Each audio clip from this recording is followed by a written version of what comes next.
Hey guys, I hope you're doing well. So today we're going to get back on with the RC boat build. We have the engine up over there, which we need to fit a new piston ring in. So without further ado, let's get you in a top-down view and we'll go from there. So it's been a little while since I've taken this apart, or I've had these bits off. We need impact driver, and we need our torque bits. Most of the kind of disassembly, is that the right word? Disassembly is done, so it's not going to take very long at all. Take the coil off. Get out of the way. The magnet's sucking onto my tool. Take that off. You come off. Put that back on later. The flywheel's already loose because we've been experimenting with that. Muffler can come off next.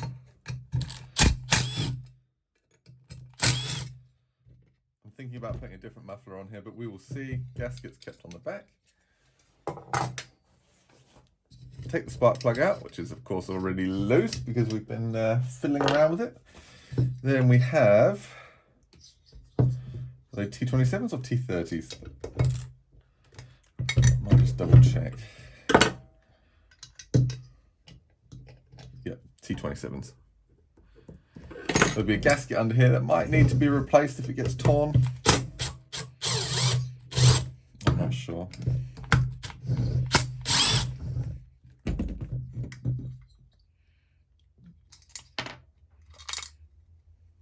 I can feel the gasket tearing. It's not nice. Ooh, it makes me cringe. I might have to make another one here.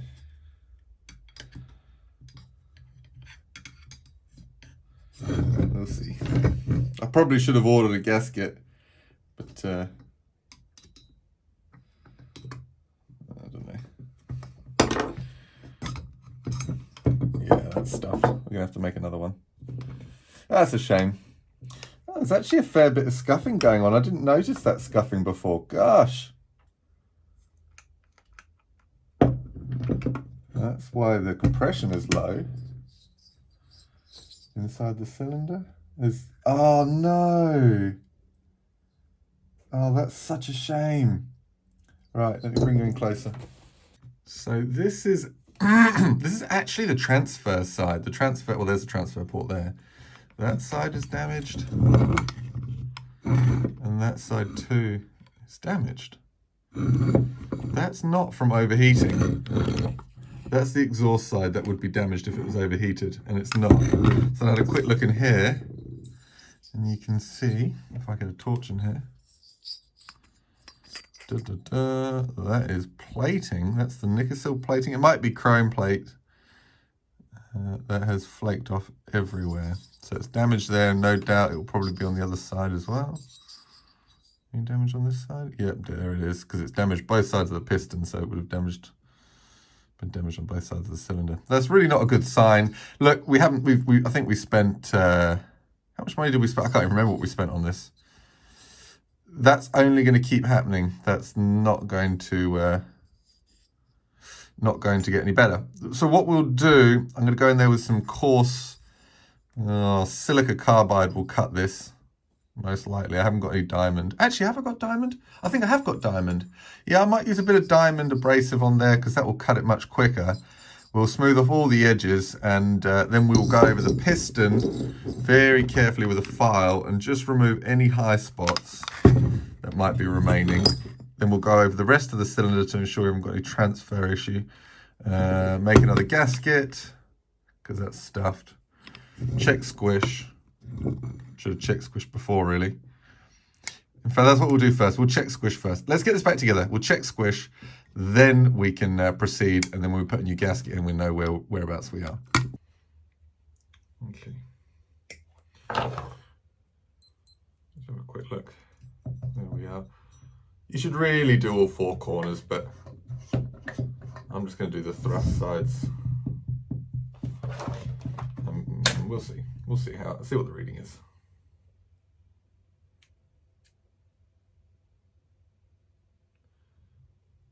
One 1.2, 1.2, 1.3.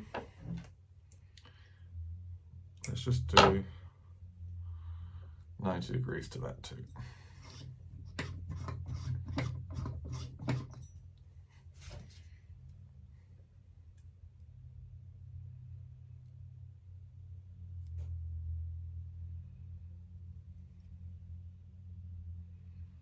.3. So at least we've got that that number.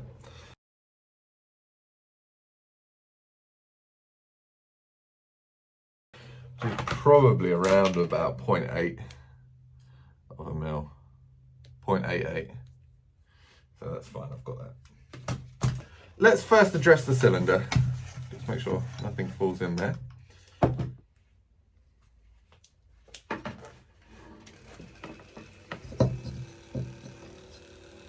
it's just coming away like anything.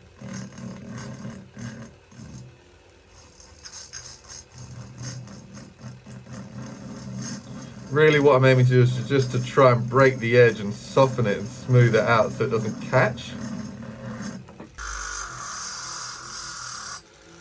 It's just not holding up. It's just not holding up at all. And this is, as I said, nothing. It's just literally just there to cut away the sharp edge. This bit won't damage the plating itself if it's secured to the cylinder. But any bits that are going to flake off, it will take them off. It will lift them up. And really that's what I want. I don't want to leave anything that's just going to end up causing more damage. And they normally flake around the transfers and the intake port and the exhaust port.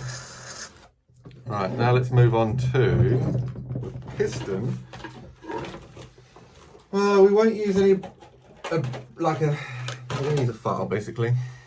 Just until there's no high spots.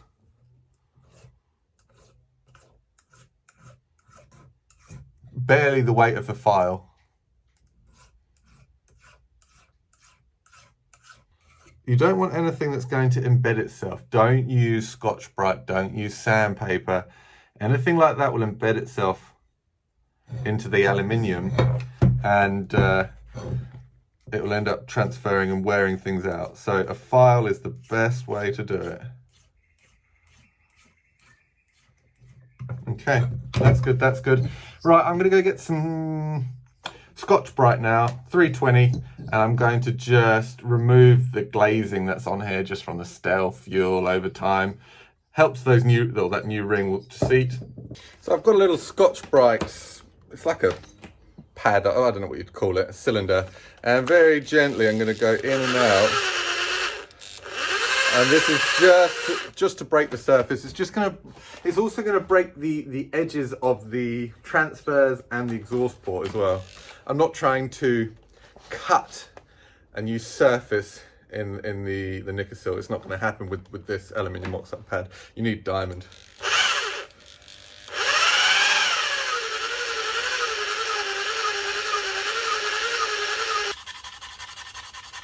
Stop it. Stop it. And let's do a shout out while we're here. Let's do a shout out for my friend Simone. Simone has a channel called Hooked on Classics, and she's got a number of projects on the go. At the moment she's working on a Kawasaki motorbike. She's got the 4 carburetors off that she's cleaning up, that she cleaned up in her kitchen and now regretting it because the fuel stinks. So go check her out. Hooked on Classics. You want to have a look? She ain't pretty.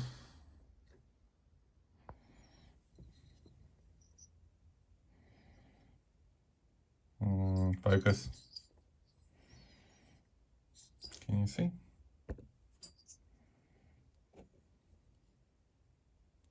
Yeah, that is all plating that's flaking off. This has certainly had it. It has had it. And it's only going to get worse.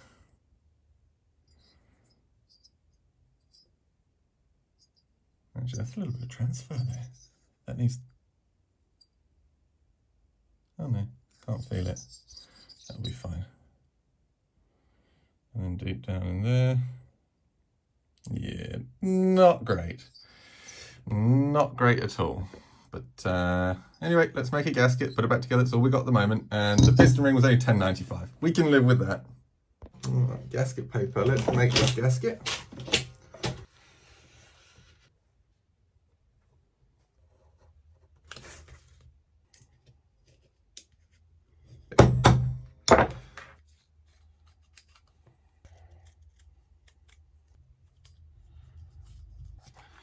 Now, just checking there's any markings, if there's any dots, if there's any difference in top and bottom. If there is a dot or a marking or a letter that faces up, in this case, and again, checking for chamfers or anything like that, but this is very much a symmetrical ring. Symmetrical? Is that right? Where it's the same on both sides? So it can go up either way. Put that in here, not snap our ring.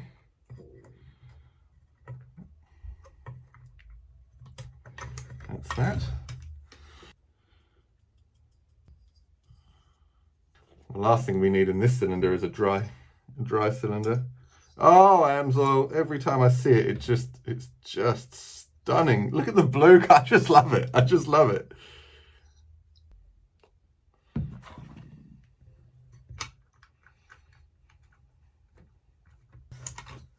So that's all good. That looks like it's starting just to tack up just slightly.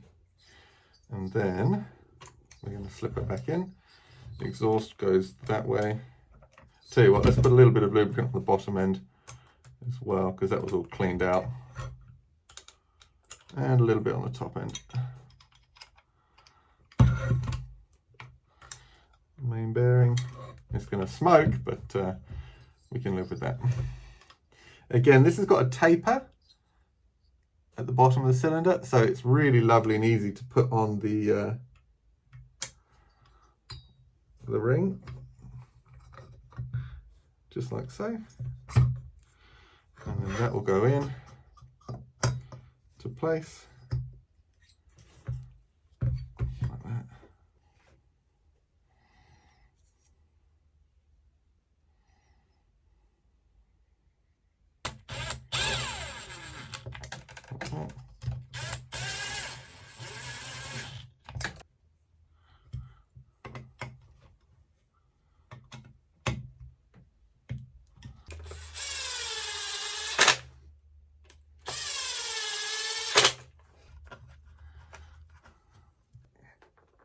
There we go.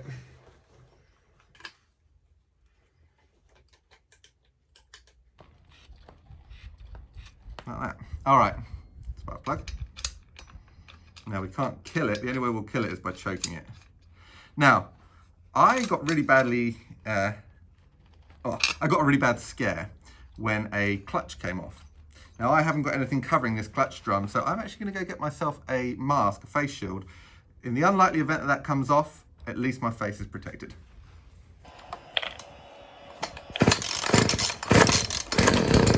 There we go, choke off.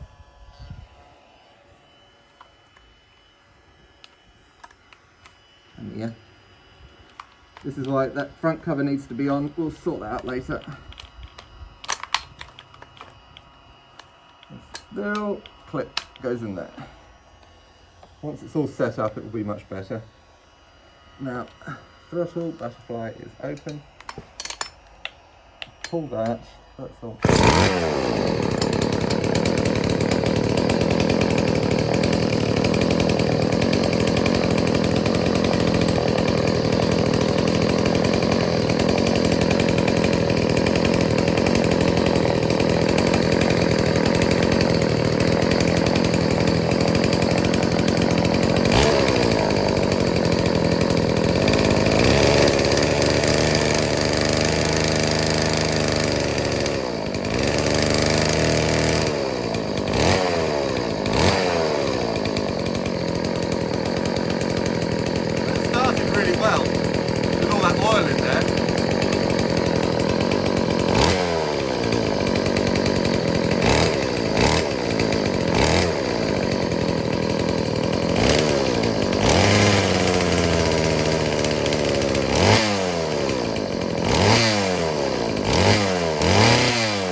well, let's do this test. We'll wrap it up. I've just had a lady drop her whipper snipper over.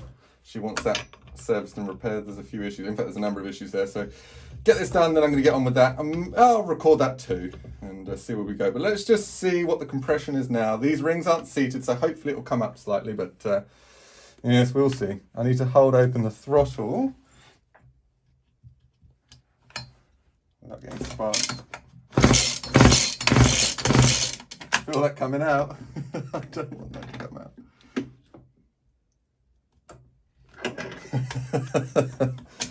Well, we're at 100 already. I hope that cylinder damage is not going to be failing of this engine. Let's see.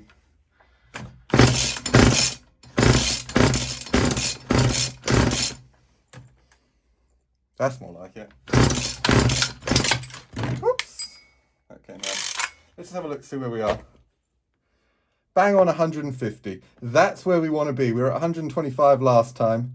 Can you see? That's perfect. Absolutely fine. When that seats, that'll probably be around about 150. Hopefully nothing broke there. No, it didn't. It just slipped out. It came out of there. So let's wrap this up. So with something like that, it really is a case of a ticking time bomb. It's not something you would want to go forth and rely on. More flaking will let go. It's inevitable. It's started. So it's just a matter of how long it's going to last. There's no money in it. There's no real investment in it. And if that does go, then we can get another one. We can put another one in there. It's not going to be a big issue. But there we go. We were at 125 PSI. We're at 150. It feels completely different. There's so much more compression in there.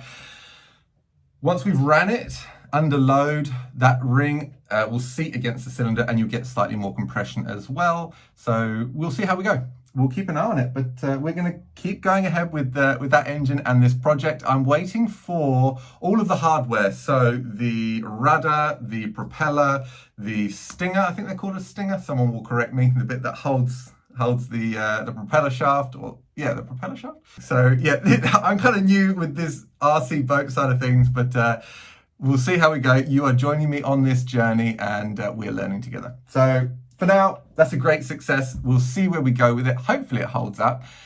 If the compression starts to drop again, we've got a point now where we know, right, 150, it's good. If it drops below that at all, then we know we have issues. All right, thanks for watching, team. I'll catch you very, very soon.